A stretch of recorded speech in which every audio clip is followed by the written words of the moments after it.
My name is Chibuzo Doris Ikeh. I started in January 2021 and graduated in April 2022.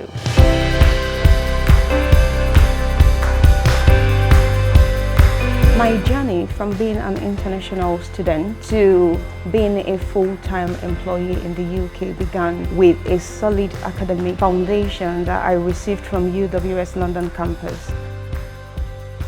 I found the opportunity to volunteer at APM. So this opportunity helped me to attend professional events, meet like-minded people, and also in industry professionals. Try going for professional events, connect with people. Networking is power, is very relevant.